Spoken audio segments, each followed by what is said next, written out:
नमस्कार दोस्तों, psychology awareness में आपका स्वागत है। मैं राहुल लाड़ा, काउंसलिंग साइकोलॉजिस्ट, हिप्नोथेरेपिस्ट और सेक्स थेरेपिस्ट बन के काम कर रहा हूँ। आर्थिक सुरक्षितता की तरफ एक सुरक्षित कदम आप बढ़ाना चाहते हो तो ये वीडियो आपके लिए है।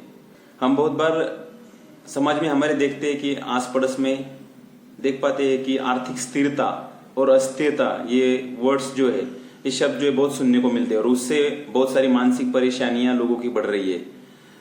तो हम कौन सी टिप्स यूज कर सकते हैं जिससे हमारी इन मानसिक स्थितियों से हम बदल सके, हमारी मानसिक स्थिति को अच्छा कर सके, और कौन सी स्टेप्स है जिससे हमारी आर्थिक सुबकता बढ़ेगी। तो इसके ऊपर आज हम डिस्कस करने वाले हैं। तो इसके लिए हम क्या कर सकते हैं, हम देख पाते हैं कि हमारी जो आमदनी है, हमारे पूरे देश के जो अलग अलग रिपोर्ट्स आए उसमें 10% जो लोग हैं वो 25,000 कमाते हैं। तो उससे कम अगर हम कमाते हैं तो उसका कितना % हमने सेव करना चाहिए, और खरीदारी करनी भी है तो कैसे करनी चाहिए, हमारी कौन सी आदत बदलनी चाहिए, इसके ऊपर हमें सोच विचार तो करना ही पड़ेगा। तो ऐसा बोला जाता है कि कम से कम जितना भी हम कमा रहे हैं उसमें से 20 या 30% हमने हमारी बचत रखनी चाहिए। और ऐसी कुछ कठिन परिस्थितियां आती है उसके लिए हमारा एक अलग से आपातकालीन फंड जिसको हम बोलते हैं वो हमारे फैमिली का होना ही चाहिए। सारे लोग जो है वो जोश जोश में नुक्कड़ फैसले लेते हैं, मतलब अपना जोश में होश खो बैठना, ऐसा हम बोलते हैं। तो जैसे पेमेंट हुआ कि जितना भी पैसा है उतना उड़ा देंगे, कुछ ये खरीदेंगे वो खरीदेंगे, जिसकी जरूरत नहीं है उसकी कुछ लिस्ट नहीं बनाएंगे। तो हमें हमारी लिस्ट बना के रखने की, हमें कहाँ पे खर्च करना है और कहाँ पे नहीं।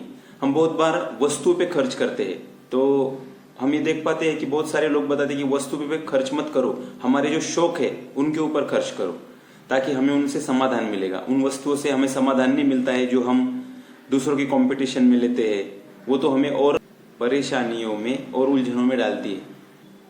हमारे जो हर रोज के फिजूल खर्चे हैं वो भी हमें उसके ऊपर सोच विचार करना होगा। फिजूल खर्चे मतलब जो चीजें जरूरी नहीं है वो भी खरीद ली, सब्जी जितनी जरूरी नहीं है उससे ज्यादा खरीदी कर ली, तो वो फ्रिज में सड़ जाती है, खराब हो जाती है, तो वो भी पैसा आपका वेस्ट है।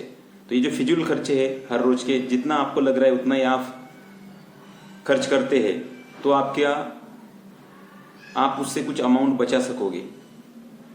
हम बहुत बार ये भी देखते हैं कि बहुत सारे लोग जो है उनके पास पैसा तो होता है बट खर्च ही नहीं करते। ऐसी जीवन जीते जैसे कि बहुत सारे लोग नहाते भी नहीं है, साबुन यूज नहीं करते, या फिर टूथपेस्ट ब्रश ये भी यूज नहीं करते, और कपड़े भी अच्छे पहनते नहीं क्योंकि साबुन को ज्यादा खर्च लगता है। तो ये ऐसी भी जिंदगी नहीं हमें जीनी, हमारे जीवन शैली पे उसका इफेक्ट हो, और वो इफेक्ट हमें हमारी शारीरिक कमजोरी की ओर लेके जाता है। तो हमें हमारी खर्चे और कितनी बचत करनी चाहिए इसका एक बैलेंस भी खुद ही बनाना चाहिए,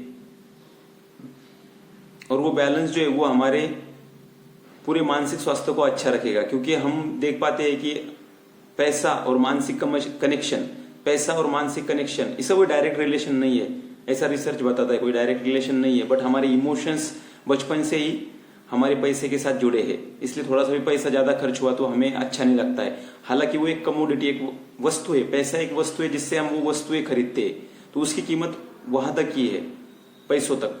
बट हम हमारे इमोशंस को उसके साथ जुड़े हुए हैं। तो हम अगर अलग अलग कर सके, पैसा और वस्तुएं और हमारा जीवन, ये अलग अलग है, ये इंटरडिपेंडेंट है बट पूरा डिपेंडेंट नहीं है पैसे के ऊपर।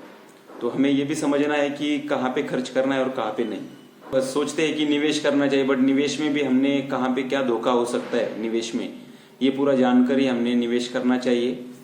तो हमने देखा कि हम आर्थिक सुबकता की ओर बढ़ना चाहते हैं, बट ये हमारी प्लानिंग में है, हमारे फिजूल के खर्चे में है, हमारी खुद की रोजमर्रा की आदतों में है, और हम पैसा और वस्तु और हमारे खुद का मानसिक स्वास्थ्य उसको कितना अलग रख पाएंगे, ये हमारे लिए ही अच्छा है। Thank you.